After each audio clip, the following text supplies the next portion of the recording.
जब प्रताप रवि भय नृप फिरी दुहाई देश।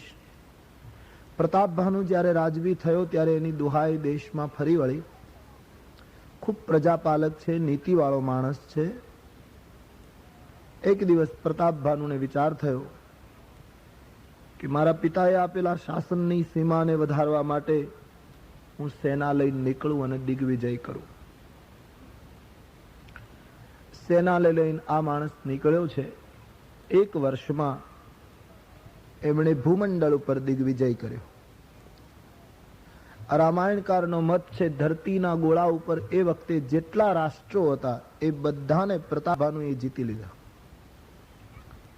સકલ અવનિ મંડલ તેહી કાલા નામ પ્રતાપ ભાનુ મહીપાલા. એક જ રાજવીનો ધ્વજ ફરકે સારાએ ભૂમંડળ ઉપર.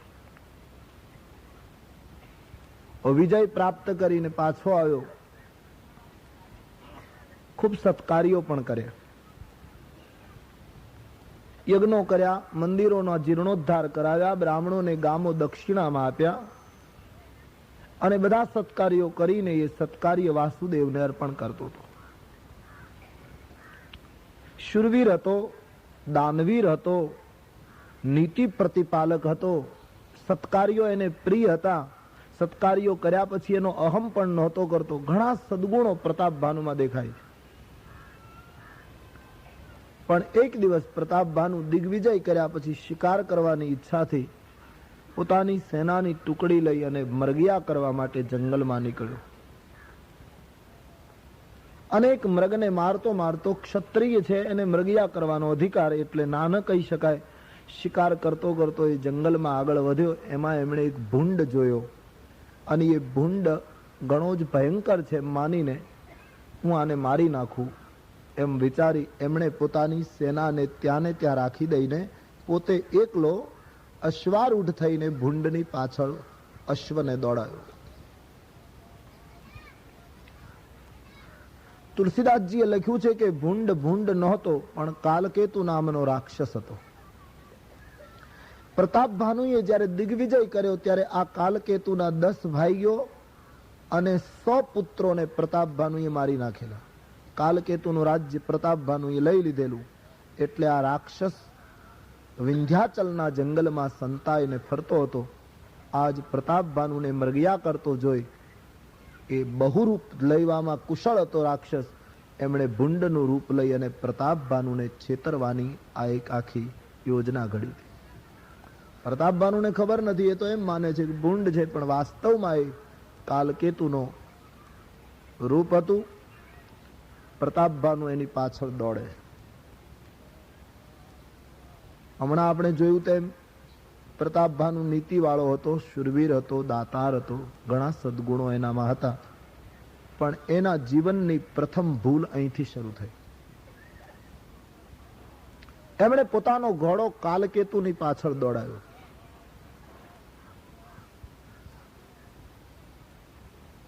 જીવન જીવવા માટે આ પ્રસંગ જરા મને તમને વિચારવા માટે નિમંત્રણ આપે છે. પ્રતાપ ભાનુ આમ સત્યકેતુનો પુત્ર અને અત્યારે દોડે છે કાલકેતુની પાછળ. સત્યકેતુ અને કાલકેતુ આ બંને નામ બહુ મહત્વના છે. સત્યકેતુનો અર્થ થાય છે સત્યનો કેતુ, યાની સત્યનો ધ્વજ. સત્યની ધજા ફરકાવનારનો એ પુત્ર છે, સત્યનો ઉપાસક છે પ્રતાપ ભાનુ. અને કાલકેતુ એ રાક્ષસ છે. કાલકેતુ એટલે સમય પ્રમાણે ધ્વજ ફરકાવનાર, સમય પ્રમાણે સિદ્ધાંત બદલનાર, સમય પ્રમાણે વિચારધારાને પરિવર્તિત કરનાર. તુલસીદાસજી કહે સત્યનો ઉપાસક, સત્યનો સંતાન આવી સ્વાર્થી વિચારધારાની પાછળ દોડે એ બરાબર નથી. સત્યકેતુના સંતાનોએ કાલકેતુની પાછળ દોડાય નહીં. સત્યના ઉપાસકોએ અવસરવાદ પાછળ દોડાય નહીં. કાલકેતુની પાછળ દોડવું એટલે અવસરવાદી બનવું. પ્રતાપ ભાનુના જીવનની આ ભૂલ હતી. આજે સમાજમાં પણ આપણે આવું જોઈએ છીએ.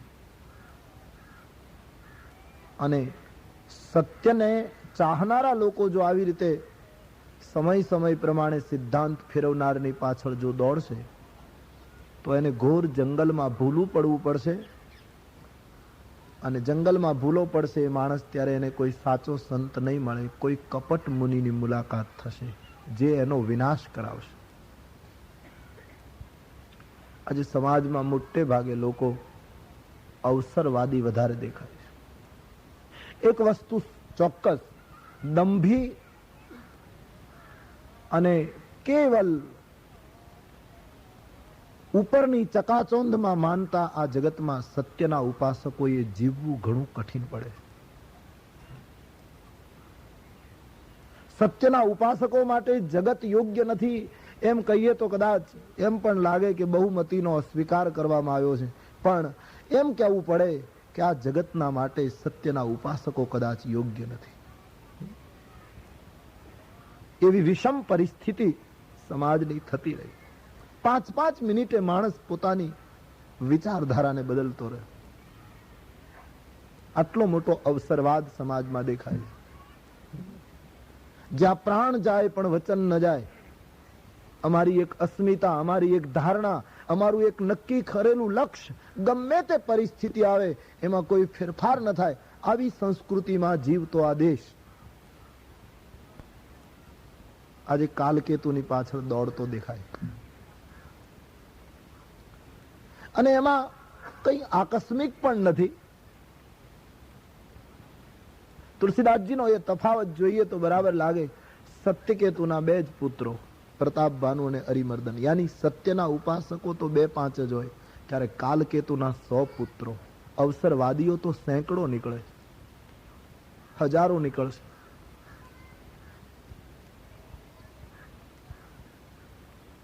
કોઈ બહુ સરસ વાત કરીને કે રામાયણની કથા લખાઈ, હવે બીજી કથા કેમ નથી લખાતી? હવે આ તો જૂની થઈ ગઈ, બદલવી જોઈએ, હવે કઈ નવું કથા શરૂ કરવી જોઈએ. તો એક ભાઈએ બહુ સરસ જવાબ આપ્યો કે નવું કોઈ એવું દિવ્ય ચરિત્ર નિર્માણ થાય તો નવી કથા લખાય, જ્યાં સુધી એ શક્ય નથી ત્યાં સુધી તો આ કથા જ લેવી પડશે. આમાં નવી કથા કેમ ઉત્પન્ન થાય?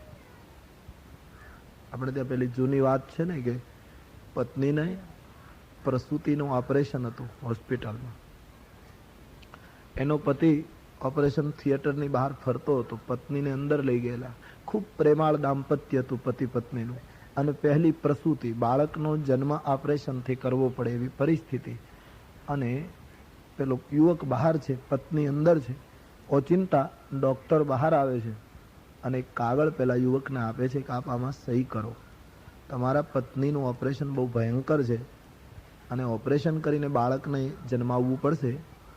અમારા મત પ્રમાણે બાળકને જીવતું રાખવું હશે તો તમારે પત્ની ગુમાવવા પડશે, અને પત્નીને જીવતા રાખવા હશે તો બાળકને ગુમાવવું પડશે. અમે બંનેને બચાવી શકીએ એવી સ્થિતિમાં નથી. 2 માંથી તમારે કોને બચાવવું છે, સહી કરો. એક ક્ષણ માટે એનો સારો સંસાર એની સામે સિનેમાના ચિત્રની જેમ ફરી ગયો. ખૂબ સુંદર દાંપત્ય હતું. યુવકને થયું કે જો મારી પત્ની બચી જાય તો પ્રભુની કૃપા થશે તો કદાચ બીજા સંતાનના અમે માતા પિતા બની શકીશું, પણ જો પત્ની જ નહીં બચે તો બાળકને મોટા કરવાની એક મોટી કપરી જવાબદારી આવશે. એટલે માણસે ચિંતિત ચહેરે કઈ લખી આપ્યું કે મારા પત્ની બચવા જોઈએ, બાળક મૃત્યુ પામે તો મૃત્યુ પામે. સહી કરી કાગળ આપ્યો, ડોક્ટર અંદર, ઓપરેશન થઈ ગયું, બાળક મૃત્યુ પામે છે, પત્ની જીવતી રહી ગઈ. 8 દિવસ પછી હોસ્પિટલમાંથી વિદાય મળી. પત્નીના પ્રેમ માટે, પત્નીના તરફ અનહદ લાગણીને માટે બાળકને ગુમાવી પત્નીને બચાવનારી યુવક પત્નીને લઈને પોતાના ઘરે આવે છે. 2 મહિના આ વાતને વીત્યા હશે. એમાં એક દિવસ જે માળામાં એ રહે છે, આખા માળામાં આગ લાગી, ભયંકર આગ. 4 વર્ષ મ્યુનિસિપાલિટીના આગને બુઝાવનારા કર્મચારીઓ સાધનો લઈ લઈને આવ્યા. બધા જ લોકો ઘરની બહાર નીકળી ગયા. આ પતિ પત્ની ફસાઈ ગયા.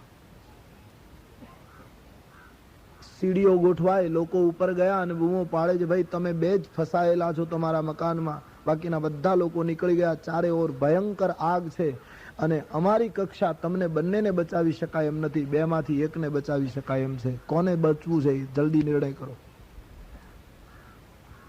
2 મહિના પછી આ પ્રશ્ન આવ્યો. એમ કહેવાય છે કે એ વખતે પુરુષે એમ નક્કી કર્યું કે જો હું જીવતો હોઈશ તો બીજું લગ્ન થશે, અને તેથી કહે પત્ની બળી જાય તો ભલે બળી જાય, મને તમે બારીમાંથી બહાર કાઢીને બચાવી લો.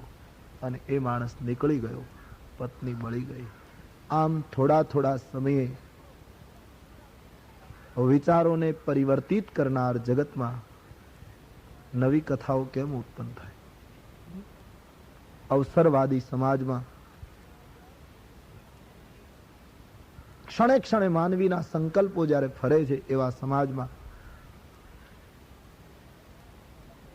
સત્યકેતુના સંતાનોએ બહુ સમજીને રહેવું પડે. આજ મોટી ભૂલ કરી ગયો આ પ્રતાપ ભાનુ. એનો પ્રતાપ ભાનુનો અર્થ થાય, ભાનુ યાની સૂર્ય. ખૂબ જ પ્રતાપી સૂર્ય છે, ખૂબ જ તેજસ્વી અને મધ્યાહનનો સૂર્ય છે પ્રતાપ ભાનુનો. પણ થોડા સમય પછી એ અસ્તાચલનો સૂર્ય થઈ જવા, કારણ કે દોટ ખોટી મૂકી છે. કાલકેતુની પાછળ દોડાય નહીં સત્યના સંતાનોએ, અને ખૂબ અશ્વને દોડાવ્યો. વિંધ્યાચલના ગાઢ જંગલમાં કાલકેતુ ભૂંડના રૂપમાં પ્રતાપ ભાનુને ભૂલો પાડી અને જતો રહે. એકલો પ્રતાપ ભાનુ પૃથ્વીનો માલિક હતો, પણ ભૂખ તરસ તો બધાને લાગે. 70 યોજન પોતાનું નગર દૂર છે, અશ્વ ઉપર બેસીને ચાલી ન શકાય એવું ગાઢ જંગલ છે. નીચે ઉતરી ઘોડાને ધીમે ધીમે ચલાવતો, પાણીની શોધ કરતો પૃથ્વીપતિ પ્રતાપ ભાનુ આમ ઘૂમે છે. એમાં એમણે એક આશ્રમ જોયો. આશ્રમમાં એક મહાત્મા બેઠા છે. તુલસીદાસજી કહે મહાત્મા નહોતા, એક કપટ મુનિ હતો, એક દંભી મહાત્મા હતો. એ પેલા કાલકેતુનો મિત્ર હતો, એ પણ પરાજિત રાજવી હતો. પ્રતાપ ભાનુએ દિગ્વિજય કર્યો ત્યારે એનું રાષ્ટ્ર લઈ લીધેલું, એટલે એ મહાત્મા નહોતો, પણ પરાજિત રાજવી સાધુ થઈ ગયેલો. વૈરાગ્ય નહોતો આવ્યો, કંઈ રહ્યું નહીં, એટલે સાધુ થઈ ગયેલો. કપટ મુનિ હતો. પ્રતાપ ભાનુ કપટ મુનિના આશ્રમમાં જઈ પહોંચ્યો. અશ્વને એક બાજુ મૂકી, કપટ મુનિનો એ દાંભિક વેશ જોઈ પ્રતાપ ભાનુ ભૂખ તરસમાં હતો, અને તેથી એને ખબર ન રહી, ઓળખવામાં ભૂલ કરી ગયો. પ્રણામ કર્યા, બાપજી આપને વંદન કરું છું. પેલો કપટ મુનિ ઓળખી ગયો, કો આ તો મારો દુશ્મન છે પ્રતાપ ભાનુ, જેણે મારું રાજ્ય લઈ લીધું. ભગવાને જ મોકલ્યો લાગે છે, બદલો લેવાનો સુંદર અવસર છે. એકદમ નાટક કર્યું, અને પ્રતાપ ભાનુને જાણે ઓળખતો નથી શરૂઆતમાં, એમ એમણે પૂછ્યું, તમે કોણ છો? આટલા ગાઢ જંગલમાં આટલું સુંદર શરીર, આવા સુંદર અશ્વના ઉપર તમે કેમ એકલા ઘૂમો? શું છે? પ્રતાપ ભાનુએ રાજનીતિનો પ્રયોગ કર્યો. બાપજી, કઈ કઈ દેશનો સમ્રાટ પ્રતાપ ભાનુ છે ને, એનો હું સચિવ છું. પોતાનું મૂળ વાત ન કરી, સચિવ છું એવું કહ્યું. મરગિયા કરવા નીકળ્યો હતો, ભૂલો પડ્યો. મારા સદભાગ્ય આપ જેવા સંતના દર્શન થયા. આસન આપ્યું, બેસાડ્યું, જળ પીવાની સૂચના આપી. જળ પીધું, ઘોડાને પાણી પાયું. પ્રતાપ ભાનુને થોડીક શાંતિ થઈ. આંખો બંધ કરીને પેલા કપટ મુનિએ થોડા સમય પછી કહ્યું કે તું ભલે જૂઠું બોલ્યો કે હું પ્રતાપ ભાનુનો સચિવ છું, પણ હું યોગ સાધનાથી જાણી ગયો કે તું પોતે જ પ્રતાપ ભાનુ. યોગ સાધનાની કઈ જરૂર જ નહોતી, સામસામા લડ્યા હતા. તમે પોતે જ પ્રતાપ ભાનુ છો. તમારા પિતાનું નામ સત્યકેતુ છે, તમારા ભાઈનું નામ અરિમર્દન છે, તમારો મંત્રી ધર્મરુચિ છે. હું બધાને જાણું છું. યોગના પ્રભાવથી આટલે દૂર બેઠા બેઠા હું સમગ્ર જગતને જાણું છું. હવે આવું બધું કહેવા માંડ્યો એટલે પ્રતાપ ભાનુને શ્રદ્ધા બેસી ગઈ કે મારા સદભાગ્ય કેટલા મહાન સંત મને મળ્યા. એ વાર વાર દંડવત કરવા લાગી.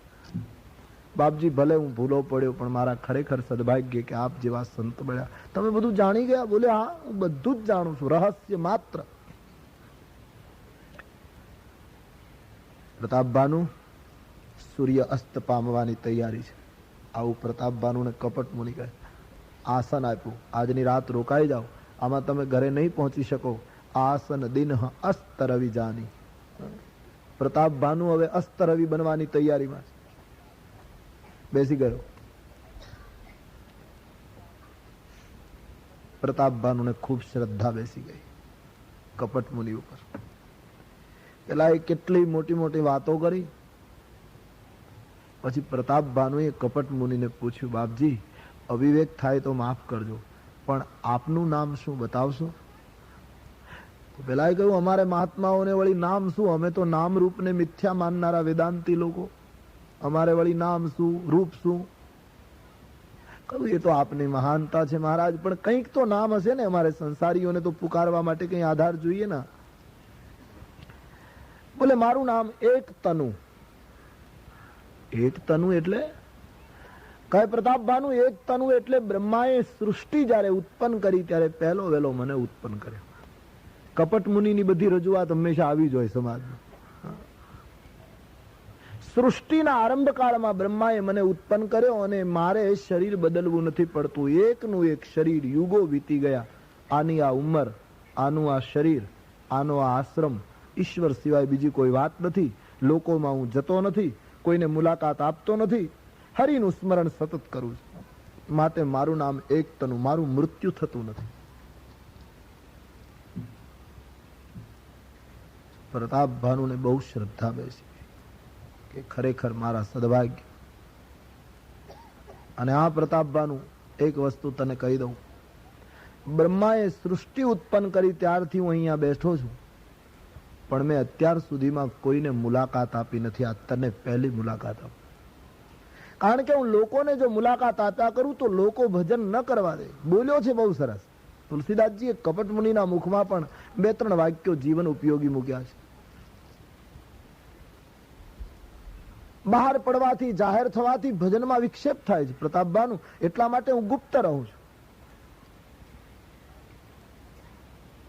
પ્રભુ જાનહી સબ બિનહી જનાએ, કપટ મુનિ બોલે છે.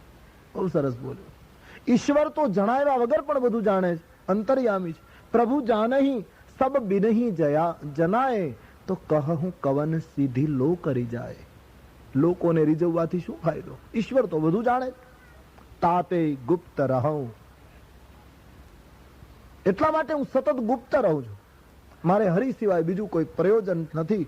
કોઈને મુલાકાત આપતો નથી. લોકોની અંદર જાઉં તો લોકોની માન્યતા અગ્નિ બનીને બાળી નાખે તપને. એટલી સરસ રજૂઆત કરી અને પછી પ્રતાપભાનુને કહેવા લાગ્યો, રાજવી, પુત્ર ઉપર પિતાને વહાલ ઉઠે એવું મને તારા ઉપર વહાલ ઉઠ્યું છે. અને પ્રતાપભાનુ, માંગ, તને શું આપું? તું જે કંઈ માંગે તે આપું. માંગણી કરવાનું કહ્યું અને પ્રતાપભાનુ માંગવા તૈયાર થયો. હવે પ્રતાપભાનુને જીવનમાં શું બાકી હતું? ધરતીનો માલિક હતો. આખી ધરતી અને ઘરે હતી. જીવનમાં કશુંય કંઈ પ્રાપ્ત કરવા જેવું નહોતું સિવાય મુક્તિ. અને છતાં કપટ મુનિએ કહ્યું કે માંગ, ત્યારે પ્રતાપભાનુ માંગવા તૈયાર થયો. આ જીવનો સ્વભાવ છે, એને ગમે તેટલું તમે આપો તો એ માંગવાનું બંધ ન કરે. નહીંતર કેટલું આપ્યું? પ્રતાપભાનુ માંગવા તૈયાર થયો. બાપજી, હા, તમે મને વચન આપતા હો તો એક વસ્તુ આપો. શું? સૌ પ્રથમ તો એ આપો કે મારા શરીરને વૃદ્ધાવસ્થા ન આવે. પેલા એ કહ્યું તથાસ્તુ. બીજું, મારું કદી મૃત્યુ ન થાય. તથાસ્તુ. ત્રીજું, સમરાંગણમાં મને કોઈ જીતી ન શકે, હું અપરાજિત રહું. તથાસ્તુ. કપટીને તથાસ્તુ ક્યાં લેવાના હોય? જેટલું માંગે છે બધામાં તથાસ્તુ કરે. 100 કલ્પ સુધી આ ધરતીના ગોળા ઉપર બાપજી મારું એકલાનું જ રાજ્ય રહે, બીજો કોઈ પ્રતિદ્વંદી આવે જ નહીં. 100 કલ્પ સુધી હું એક છત્ર રાજ્ય ભોગવું. વૃદ્ધાવસ્થા, મૃત્યુ, આ બધું મારાથી હટી જાય. બોલે તથાસ્તુ. માણસને વૃદ્ધ થવું નથી, માણસને કોઈથી અપરાજિત થવું નથી, માણસને મૃત્યુ મંજૂર નથી, પણ બધું અનિવાર્ય થઈને આવીને ઉભું રહે. માનવીની ઈચ્છા છે મને કોઈ જીતી નથી. કયો માણસ ઈચ્છે છે હું હારું?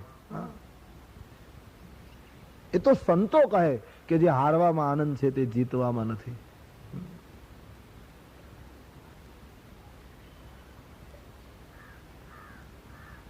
સંસારી લોકો માટે આ વિચારો છે. પ્રતાપભાનુને માધ્યમ બનાવી. કેટલી મોટી ભૂખ પ્રતાપભાનુ. બીજા અર્થમાં જોઉં તો પ્રતાપભાનુને વિંધ્યાચળમાં ખાલી પાણીની તરસ નહોતી લાગી, એક મોટી તૃષ્ણા પેદા થઈ છે. આ એક કપટીના સંગ પછી આ માણસ એક મોટી ભૂખ વિશાળ બની. હું મરું નહીં, મને ઘડપણ ના આવે, એક મોટી તરસ ઉત્પન્ન થઈ છે. અને પ્રત્યેક વ્યક્તિમાં આ વિશાળ બનતી ભૂખ તરસ ઘણી વખત માનવીને રાવણ તરફ દોરી જાય છે. પ્રતાપભાનુ રાવણ થવાનો છે. મારી તમારી વિશાળ બનતી વાસનાની અને તૃષ્ણાની ભૂખ તરસ ક્યારેક ક્યારેક મને તમને રાવણમાં ફેરવી નાખે. રામકથા એ ભૂખ તરસની કથા છે. હનુમાનજીને પણ ભૂખ લાગી હતી, પણ હનુમાનજીની ભૂખ રામ તરફ લઈ ગઈ. હનુમાનજીની ભૂખ સૂર્યને ગળવાની હતી. હનુમાનજી બચપણમાં સૂર્યને ગળી ગયા. એને ભૂખ લાગી એટલે સૂરજને. હનુમાનજીની ભૂખ પ્રકાશની છે, હનુમાનજીની ભૂખ સત્યની છે, હનુમાનજીની ભૂખ રામને પામવાની છે. ત્યારે પ્રતાપભાનુની ભૂખ સામ્રાજ્યનો માલિક હોવા છતાંય હું મરું નહીં, હું ઘરડો ન થાઉં, આવી એક જૂઠી ભૂખ પેદા થઈ છે. પરિણામે રાક્ષસ બનશે. તુલસીદાસજી લખે છે, પ્રતાપભાનુને કપટ મુનિએ કહ્યું તારું મૃત્યુ નહીં થાય, તને ગળપણ નહીં આવે, તને કોઈ જીતી નહીં શકે, મારો આશીર્વાદ છે, પણ તારે એક કામ કરવું પડશે. શું? તારે ને મારે જે વાતચીત થઈ એ કોઈ ત્રીજી વ્યક્તિને કહેવાનું નહીં. બોલે ભલે બાપજી, ક્યારેય કહીશ નહીં. બોલે ઠીક હે. અને એક બીજી વાત, તારે બ્રાહ્મણોને વશ કરવા પડશે. બ્રાહ્મણો જો વશ થાય તો જગતમાં તને કાળ ન મારી શકે, પણ જો બ્રાહ્મણો વશ ન થાય તો પછી હું બચાવી શકું નહીં. બોલે બાપજી, બ્રાહ્મણોને કઈ રીતે વશ કરવા? કહે એક ઉપાય છે, યુક્તિ મારે આધીન છે. કઈ રીતે? 1 વર્ષ સુધી તારે તારા રાજ્યમાં તમામ બ્રાહ્મણોને જમાડવાના. પણ મુશ્કેલી એ છે પ્રતાપભાનુ કે રસોઈ હું બનાવું, માયામય મંત્રમય રસોઈ બનાવું, અને મારી બનાવેલી રસોઈ બ્રાહ્મણો જમે પછી બધા તારે આધીન થઈ જાય. 1 વર્ષનો જો સંકલ્પ પૂરો થઈ જાય તો જગતમાં તને કાળ કંઈ કરી શકે. કહ્યું બાપજી તમે કહો એટલા બ્રાહ્મણો જમાડું, આખી ધરતીનો માલિક છું. કહે તો બરાબર, પણ રસોઈ હું બનાવું તો થાય, અને રસોઈ બનાવવા મારે ત્યાં આવવું પડે, અને હું તો સૃષ્ટિ ઉત્પન્ન થઈ ત્યારથી આશ્રમમાંથી બહાર નીકળ્યો નથી, મારાથી તારે ત્યાં અવાય નહીં. પ્રતાપભાનુ પગે લાગવા લાગ્યો, બાપજી બીજા માટે નહીં તો મારા માટે તમે પધારો, કોઈ પણ હિસાબે આપ પધારો અને મારું આટલું કામ કરો. બોલે હવે તારી લાગણી છે તો આવીશ. આમ ધીમે ધીમે ષડયંત્ર રચવા લાગ્યું. પ્રતાપભાનુ એક કામ કર, હું તારે ત્યાં આવીશ.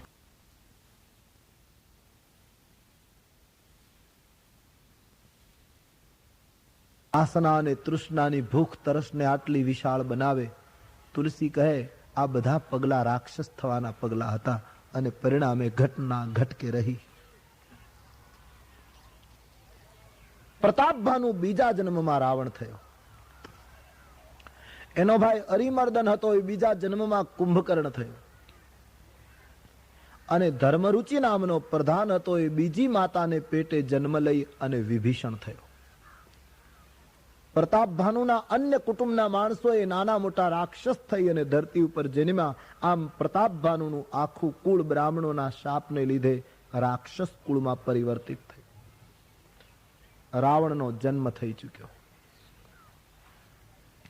રામચરિતમાનસમાં રામ જન્મની કથાના પહેલા રાવણના જન્મની કથા છે.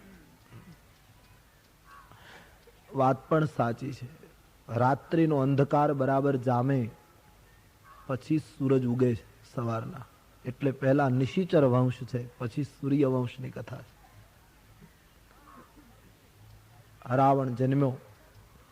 ત્રણેય ભાઈઓ યુવાનીમાં ખૂબ તપ કરે છે. રાક્ષસો તપ ખૂબ કરતા, એ તો નિર્વિવાદ છે, એના જેવું તપ નથી. પુરાણો રાક્ષસોના તપની ગાથાઓથી ભર્યા છે. વેદવ્યાસજીને પ્રણામ કરવા જોઈએ કે એમણે રાક્ષસોના તપને ક્યાંય છુપાયું નથી. ભયંકર સાધના બતાવી છે રાક્ષસો. ત્રણેય જણે એટલું તપ કર્યું છે હિમાલયમાં, મત પૂછો. બ્રહ્માજી પ્રગટ થયા, રાવણને કહ્યું માંગ, શું આપું? રાવણે બ્રહ્માજીને કહ્યું તમે વરદાન આપવા આવ્યા તો એક વચન આપો, હમ કાહુ કર મરહીન મારે. અમે કોઈના માર્યા મરીએ નહીં. પ્રતાપભાનુ વખતે જે વિચાર હતો એ જ વિચાર આવ્યો, કારણ કે શરીર ફરી ગયું, વાસના તો એની જ. અમને કોઈ મારી ન શકે જગતમાં. વાનર અને મનુષ્યની તમને છૂટ આપું છું. વાનર અને મનુષ્ય સિવાય અમે કોઈના હાથે ન મરીએ. વાનર અને મનુષ્યનો મને ભય નથી, આ બેની છૂટ છે. બાકી એ સિવાય અમને કોઈ ન મારી શકે. બ્રહ્માજીએ કહ્યું તથાસ્તુ, તમારું મૃત્યુ વાનર અને માનવ સિવાય કોઈ નહીં કરી શકે. રાવણને વરદાન આપી બ્રહ્માજી કુંભકર્ણ પાસે ગયા અને કુંભકર્ણનો વિશાળ દેહ જોઈ બ્રહ્માજીને થયું કે આ દુષ્ટ જો રોજ ભોજન કરશે તો જગતમાં કઈ રહેવા નહીં દે, જગતને ઉજાડી નાખશે, વેરાન કરી દેશે. સરસ્વતીને બોલાવી કુંભકર્ણની બુદ્ધિ ફેરવી અને કુંભકર્ણે 6 મહિનાની નિદ્રા માંગી કે 6 મહિના સુધી સુવાનું, 1 દિવસ જાગવાનું. એ 1 દિવસમાં ભોજન કરી શરાબ પી અને પાછું 6 મહિના સુઈ જવાનું, વળી પાછું 1 દિવસ જાગવાનું. આ કુંભકર્ણની પદ્ધતિ. બ્રહ્માએ સરસ્વતી દ્વારા બુદ્ધિ પરિવર્તિત કરી એને સુવડાવી દીધો. કદાચ કોઈને શંકા થાય કે કુંભકર્ણ શું એટલું બધું જમતો હશે કે 1 દિવસ જાગે ને એમાં ખાય તો આખા જગતનું પેલું કરી દેતો હશે. સુવડાવી દેવાની પાછળનો હેતુ વિનય પત્રિકામાં ખુલાસો લખ્યો છે. કુંભકર્ણ એ અહંકારનું સ્વરૂપ છે અને અહંકારનો નાશ તો જ્યારે રામ કૃપા કરે ત્યારે જ થાય. પણ તુલસી કહે કમસે કમ અહંકાર સૂઈ જાય તો પણ સારું. અહંકાર જ્યારે જીવનમાં જાગે છે ત્યારે માનવીના સદગુણોને ખાઈ જાય છે. અહંકાર બહુ ભયંકર દુર્ગુણ છે માનવ જીવનમાં. ડગલે ને પગલે સતાવનારું તત્વ અહમ છે. તમે ક્રોધને ત્યાગો તોય અહમ આવે, તમને કામને ત્યાગો તોય અહમ આવે કે મેં કામ ત્યાગ્યો. અહંકાર બેઠો જ હોય. તમે સત્કાર્ય કરો તોય અહંકાર આવે. રામાયણમાં એક બહુ સમજવા જેવી વાત છે. તમે કથા બરાબર જોશો તો ખ્યાલ આવશે. રાવણની અડધી સેના ખલાસ થઈ ગઈ પછી કુંભકર્ણ જાગ્યો છે, આવી કથા છે. બધા બરાબર મધ્યમાં જ તુલસીદાસજીએ કુંભકર્ણને જગાડ્યો. રામજીની સેનાએ રાવણની અડધી સેનાનો વિનાશ કર્યો છે. રામની સેના એટલે સત્કાર્ય, પુણ્ય. રાવણની સેના એટલે દુષ્કૃત્યો, પાપ. અડધું પાપ ખલાસ કર્યું અને પુણ્ય વિજયી થતું હતું, અર્ધે પહોંચ્યું હતું. એ વખતે કુંભકર્ણની જાગૃતિ રામચરિતમાનસમાં. એનો અર્થ માણસ સાધના કરતો કરતો, પુણ્ય કરતો કરતો, સત્કાર્ય કરતો કરતો, આસુરી વૃત્તિનો વિનાશ કરતો કરતો અર્ધે પહોંચે છે. પછી એને સત્કાર્ય કરવાનો ઘમંડ પેદા થાય, અહંકાર વચ્ચે ઉભો થાય. માણસના જીવનની આ મુશ્કેલી છે. અહંકાર બહુ ખતરનાક દુશ્મન છે. નિર્મૂળ થાય તો બહુ સારું, પણ કમસે કમ સુઈ જાય તો પણ ઘણું સારું. અને તેથી બ્રહ્માજીએ કુંભકર્ણને સુવડાવી દીધો. 1 દિવસ જાગતો હતો. બાકી કુંભકર્ણનું વ્યક્તિગત જીવન તમે જુઓ ના તો આમ ગમે તેવું છે. જોકે વિચારો બહુ સરસ હતા, સંકલ્પની ખામી હતી, એ માણસ નિર્ણય નહોતો કરી શકતો, વિચારો બહુ સરસ રાખતો હતો. રામાયણમાં કથા છે. 1 દિવસે જ્યારે જાગ્યો એના નિયમ પ્રમાણે, ત્યારે એને નારદ મુનિએ જે જ્ઞાન આપ્યું, એ જ્ઞાન એ માણસના જીવનમાં એવું ઉતરી ગયું કે જ્યારે લંકાના રણાંગણ માટે રાવણે એને જગાડ્યો ત્યારે એ જ્ઞાન યાદ રાખી અને એ કહેવા ગયો રાવણને કે તે મને બહુ મોડો જગાડ્યો, નહીતર મને જે જ્ઞાન મળ્યું એ હું તને કહેત તો તને એક ક્ષણમાં ખબર પડત કે રામ તત્વ શું કહેવાય. કહેવાનો અર્થ, કુંભકર્ણ 6 માસની નિદ્રા માંગે છે. તમોગુણી માંગણી છે. હવે બ્રહ્માજી વિભીષણજીની પાસે ગયા. વિભીષણને કહ્યું પુત્ર વરદાન માંગો. અને વિભીષણે કહ્યું એક જન્મ નહીં, જન્મ જન્માંતર સુધી ભગવત ચરણમાં નિર્મલ અનુરાગ પ્રાપ્ત હો. બ્રહ્માજીએ ભક્તિ અને પ્રેમનું વરદાન આપી જતા રહ્યા. ત્રણેય ભાઈઓ વરદાનથી સંપન્ન બની ધરતી ઉપર ઘૂમવા લાગ્યા. મૈદાનવ નામના એક રાક્ષસે મંદોદરી નામની કન્યાની સાથે રાવણનું લગ્ન કરાવ્યું. પોતાના બંને ભાઈઓને પણ પરણાવ્યા. અને પછી એ રાક્ષસે રાવણને કહ્યું તમારા જેવા મહાન વ્યક્તિ માટે એક સુંદર પાટનગર જોઈએ. તો કહ્યું સમુદ્રની વચ્ચે એક ત્રિકૂટ છે, ત્યાં લંકા નામની નગરી છે, ત્યાં અત્યારે યક્ષો નિવાસ કરે છે. રાવણ તમે એને હાંકી કાઢો તો એ નગરી હું તમારા માટે પુનઃ રચી દઉં, સુધારા કરી. રાવણે ચડાઈ કરી, યક્ષો જીવ લઈને જતા રહ્યા. અને એ સ્થાન રાવણના કબજામાં આવ્યું. મૈદાનવે એને સવારી અને એ રાવણની લંકા બની. ત્યાં રાવણના રાક્ષસો કેન્દ્રિત થયા. જગવિખ્યાત નામ તેહી લંકા, પુષ્કળ સમૃદ્ધિ, સોનાનો કિલ્લો, પછી તો શું કહેવાનું. આટલી સમૃદ્ધિનો માલિક બની અને રાવણ લંકામાં કેન્દ્રિત થયો. એમણે ભાઈઓને પરણાવ્યા, કુટુંબીઓને બધાની યોગ્યતા પ્રમાણે મકાનો આપ્યા. તમામ લોકો સોનાની લંકામાં કેન્દ્રિત થયા. આટલી બધી સમૃદ્ધિ આ માણસ પાસે હોવા છતાં એની બીજાની સંપત્તિ લૂંટવાની ભૂખ ગઈ નહીં. ગત જન્મની ભૂખ હજી એમનેમ રહી. ગત જન્મની તૃષ્ણા હજી એમનેમ બળવો કરતી રહી. તુલસીજી લખે છે એક દિવસ સ્વર્ગમાં ગયો. કુબેરની તમામ ધન સમૃદ્ધિને પુષ્પક વિમાનમાં ભરી રાવણ લંકામાં લઈ આવ્યો. એના તૃષ્ણા અને વાસનાથી લંબાયેલા હાથ છેક સ્વર્ગ સુધી પહોંચ્યા. એટલાથી એને સંતોષ ન થયો. એ પાતાળમાં ગયો અને નિર્દોષ નાગ કન્યાનું અપહરણ કરી પોતાના શયનખંડમાં પૂરવા લાગ્યો.